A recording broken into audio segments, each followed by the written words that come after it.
Meinen lieben Brüder und Schwestern, einen herzlichen, wunderschönen guten Morgen zu unserem heutigen Wortgottesdienst am 4. Sonntag der Osterzeit, am Sonntag des Guten Hirten, darf ich Sie alle herzlich begrüßen. Heute sind wir als österreichische Gemeinde zusammengekommen, um dem auferstandenen Herrn, dem guten Hirten, zu begegnen, seinen Sieg über Tod zu feiern, mit und füreinander und für unsere persönlichen Anliegen zu beten und gemeinsam Wortgottesdienst zu feiern. In dieser österreichischen Freude beginnen wir nun gemeinsam unsere Feier. Im Namen des Vaters und des Sohnes und des Heiligen Geistes. Amen.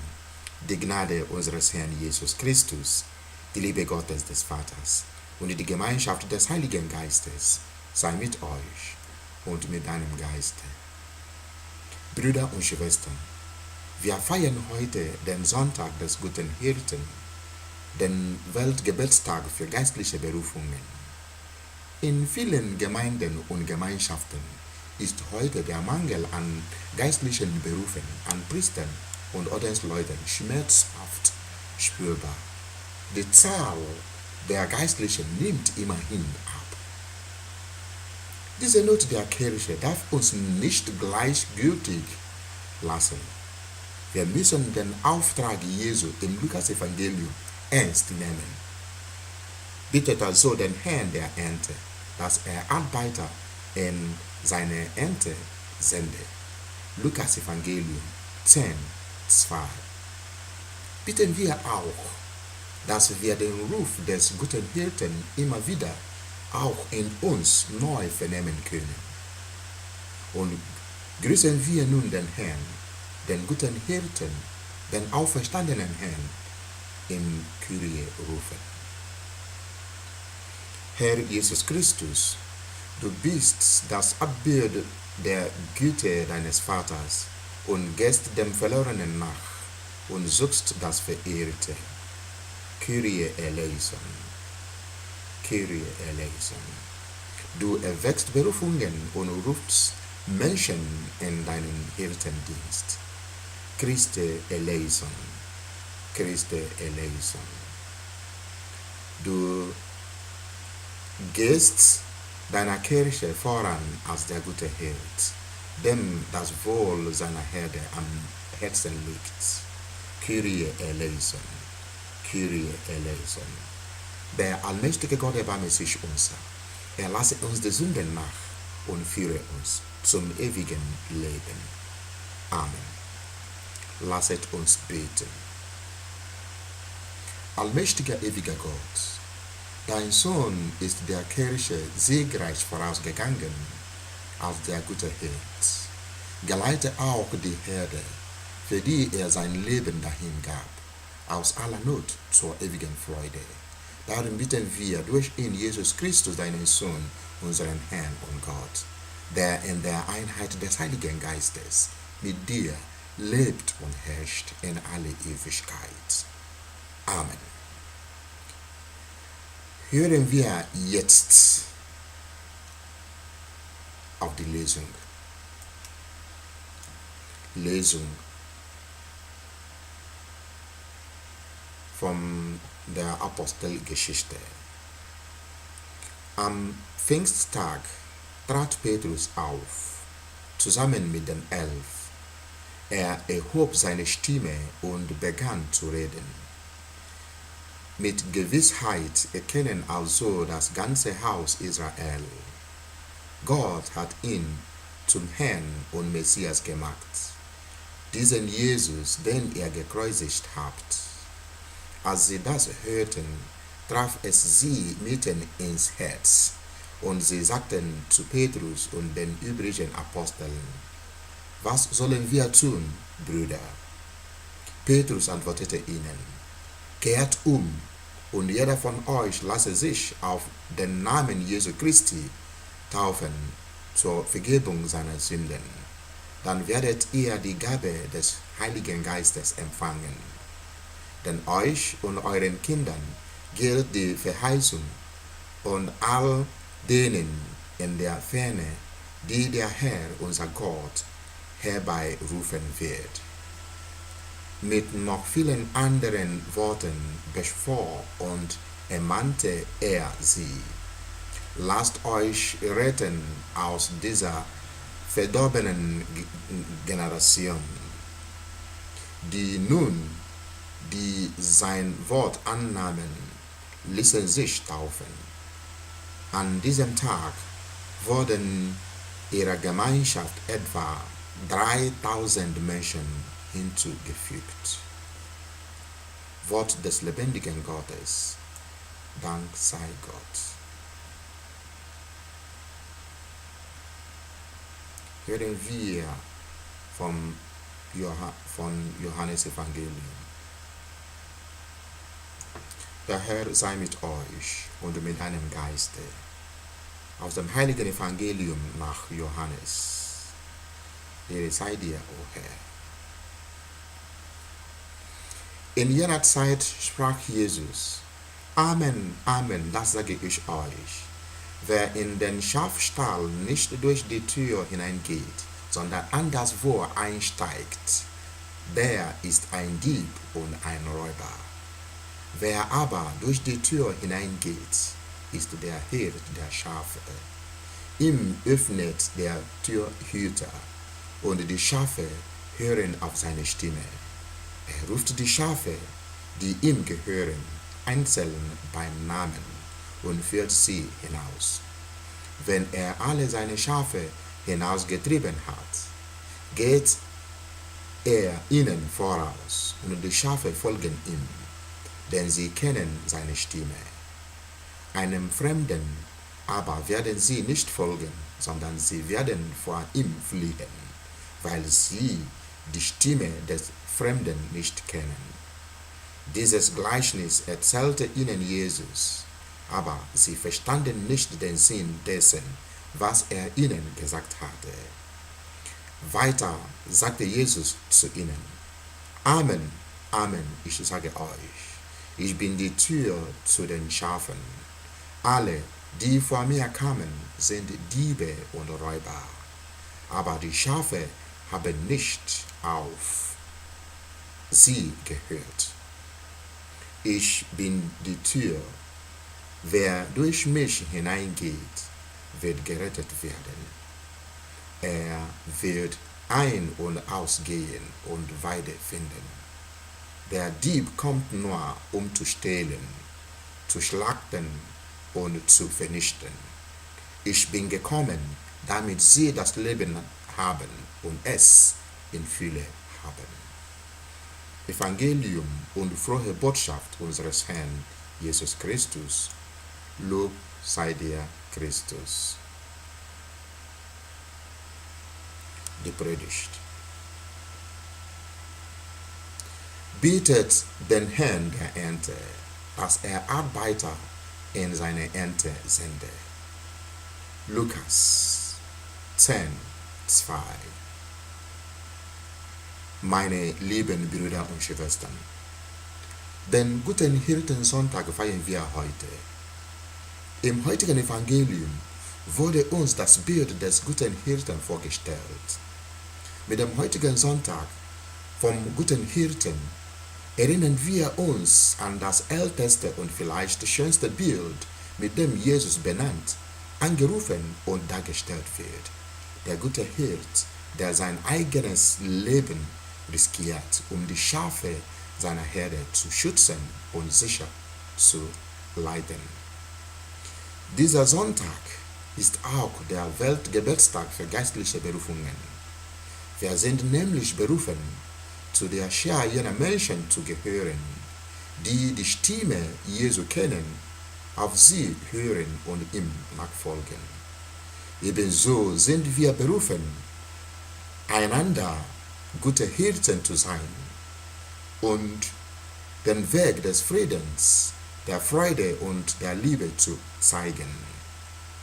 Heute bitten wir für die Gemeinschaft unserer Kirche um gute Hirten und gläubige Menschen, die miteinander für die eine und große Herde sorgen, die von dem einen guten Hirten angeführt wird. An diesem Weltgebetstag der geistlichen Berufe berichtet uns in der ersten Lesung die Apostelgeschichte von der Betroffenheit der Menschen auf die Pfingstpredigt von Petrus. Apostelgeschichte 2,41. Die Menschen, die das Wort Gottes annahmen, ließen sich taufen. Etwa 3000 Menschen wurden ihrer Gemeinschaft hinzugefügt. 3000 Menschen, die in Gottes Mannschaft mitspielen wollen. Auch wir sind eingeladen, in dieser großen Mannschaft mitzuspielen, dort wo wir stehen, als Frau, als Mann, als Priester, Mönch oder Ordensfrau, als Laie, als Eheleute, als Eltern, als Single, in einem christlichen Beruf, im ehrenamtlichen Engagement, als Kinder und Jugendliche, als Jugendleiter, Jungscharführerin oder Ministrant. In unserer Taufe hat Gott uns gezeigt, wie wertvoll wir ihm sind. Und unwiderruflich hat er sich ins Spiel unseres persönlichen Lebens gebracht. Brüder und Schwestern, damals gab es bei nur einer Predigt von Petrus am Pfingsttag 3000 Bekehrungen, wie wir es in der ersten Lesung von der Apostelgeschichte gehört haben. Heutzutage aber halte ich in der Kirche immer wieder mehrere Predigten, die kaum irgendeine Ameise berühren und keine Bekehrung gewinnen. Was wäre der Grund dafür? Vielleicht hat Petrus damals zu den Menschen im Herzen gepredigt, während ich heute zu den Menschen im Kopf predige. Ich beachte auf die grammatische Genauigkeit und Formulierungsrichtigkeit oder auf den Zeitgeist und die Mentalität der Leute oder noch darauf, was die Leute hören wollen, stattdessen, was Gott ihnen durch die Heilige Schrift sagen will und was ihnen gefallen, stattdessen, was sie am Herzen berührt. Liebe Mitchristen, auffällig gibt es ja heutzutage Rückgang im Wachstum der Kirche und des Glaubens. Viele damalige eigenen Pfarreien verschwinden und werden zu Seelsorgeeinheiten zusammengefügt. Kirchen und ihre Pfarrhäuser werden wohl vermietet als auch verkauft für anderen Zweck. Naja, doch gibt es noch viele Leute unter uns, die noch mit offenem und gläubigem Herzen den Herrn suchen. Bei uns gibt es noch viele Schafe zu weiden. Es gibt ja noch vieles zu tun. Die Ernte ist immer noch wirklich reif, aber es fehlt noch genug Arbeiter, die sehr bereit sind, die Aufgabe der Kirche aufrichtig und ernst auf sich zu nehmen. Oder anders gesagt, es gibt noch viele Arbeiter, aber die meisten von ihnen sind schon hochbetagt und müssen sehr bald in Rente. Und die Hoffnung auf Nachwuchs, auf Nachfolger scheint sehr, sehr gering. Vielleicht sind heutzutage die Herzen vieler Jugendlichen an geistlichen Dingen kalt geworden. Vielleicht denken sie mehr an Reichtum, Wohlstand und viel Vergnügen. Liebe Brüder und Schwestern, die Situation ist sehr traurig. Sie macht mich große Sorge und berührt mich am Herzen. Was sollen wir tun? Sollen wir noch die Armen falten und schauen die Kirche nur an, in die Vergessenheit und Nihilismus fallen. Was wäre mit unserer Kirche in den nächsten 20 Jahren? Habt ihr darüber einmal nachgedacht? Oder macht euch solche Situationen keine Sorge? Was sollen wir tun? Gebet. Gebet. Gebet. Gebet ist an dieser Stelle unsere beste Option und unser wirksamer Beitrag. Bitten wir also den Herrn der Ernte, dass er Interesse und Eifer an geistlichen Berufungen unter den Jugendlichen erwecke und mehrere Arbeiter, die bereitwillig sind, in seine Ernte sende. Im Gebet bietet die Kirche am heutigen Sonntag besonders um Menschen, die sich in die besondere Nachfolge Jesu Christi, sich in Jesu besonderen Dienst rufen lassen. Zum Beispiel als Priester, Diakon, Ordensfrau oder Ordensmann, Pastoral- und Gemeindereferent und so weiter. An diesem Sonntag bitten wir traditionell um Hirten für die Gemeinden, um Priester, Diakone, Seelsorger und Seelsorgerinnen in unterschiedlichsten Aufgabenbereichen. Brüder und Schwestern, der Ruf Gottes fordert den einzelnen Menschen wie auch sein gesamtes Umfeld heraus. Der Ruf Gottes verändert das Leben des Einzelnen. In einer Zeit, in der sich viele Menschen von der Kirche abgewandt haben, in der Kirche scheinbar nicht mehr die erste Wahl im Leben vieler Menschen ist, dann kann es für einen Einzelnen schwer sein, diesen Ruf für sein Leben zu hören und Gottes Weg zu erkennen. Die Kirche spricht von einer Berufung, aber Gott ruft den Menschen in seine Nachfolge. Er ruft in seinen Dienst. Bitten wir in diesem Gottesdienst darum, dass Gott auch heute wieder mehr Menschen in seine besondere Nachfolge ruft. Menschen, die die Schafe kennen und einzeln beim Namen rufen. Menschen, deren Stimmen die Schafe kennen und darauf hören. Hirten, die da für die Schafe sind, damit sie das Leben in Fülle haben. Bitten wir auch um ein Klima in unserer Gesellschaft, das Menschen ermöglicht, der Sehnsucht in ihrem Herzen nachzugehen. Und gelobt sei Jesus Christus in Ewigkeit. Amen.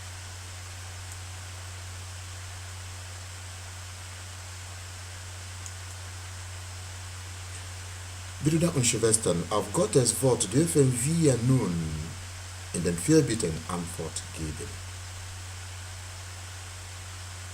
Herr Jesus Christus, du bist der gute Hirt. Du sorgst dich um uns. Du hast uns gesagt, dass niemand der Hand deines Vaters entrissen werden kann. Am Weltgebetstag für geistliche Berufungen bitten wir dich. Für unseren Papst Franziskus, unseren Erzbischof Stephan und alle Bischöfe in ihrem Dienst als Hirten der Kirche, für alle Priester und Diakone und für alle Frauen und Männer in Seelsorge, Beratung und Begleitung. Erhalte ihnen den langen Atem der Geduld und die Freude an ihrer Tätigkeit und an ihrem Glauben. Jesus, der gute Hirt, wir bitten dich, erhöre uns. Wir beten für unsere Gemeinden, um Seelsorger und Seelsorgerinnen, die nach deinem Bild für die Menschen sorgen.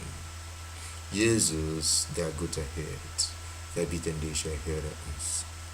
Lass die Sorge um Berufungen für unsere Kirche vielen Menschen zu einem persönlichen Anliegen werden und lass sie ihre persönliche Berufung entdecken und leben. Jesus, der gute Hirt, wir bitten dich, erhöre uns. Wir beten für die Kranken, Trauernden und Verzweifelten um die Gewissheit, dass gerade sie zu deiner Herde gehören. Jesus, der gute Hirt, wir bitten dich, erhöre uns.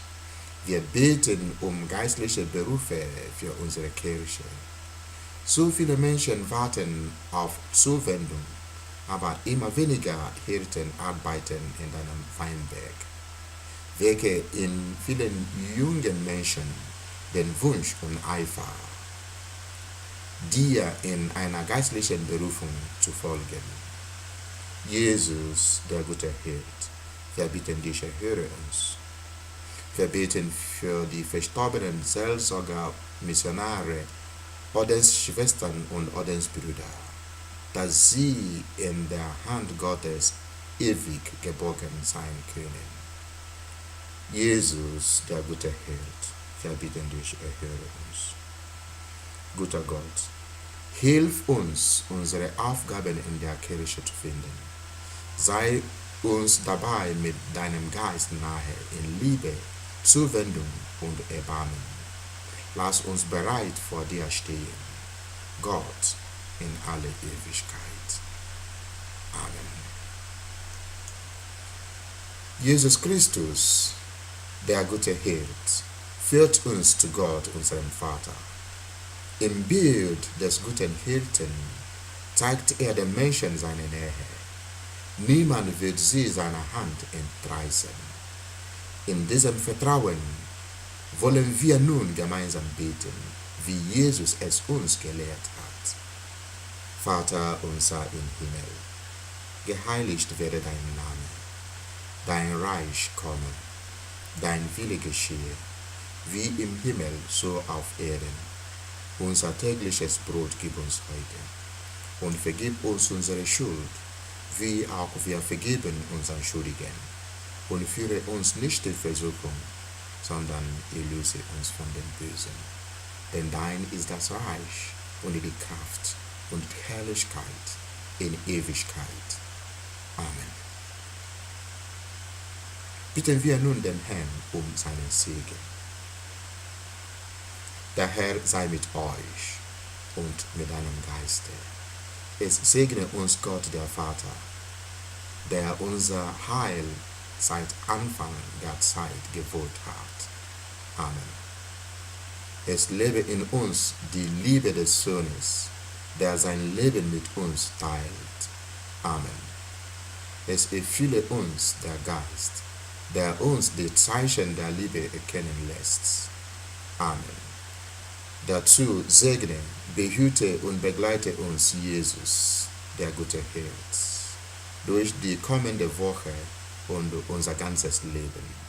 Im Namen des Vaters und des Sohnes und des Heiligen Geistes. Amen. Der Friede des Herrn sei alle Zeit mit euch und mit deinem Geiste. Einen schönen Tag.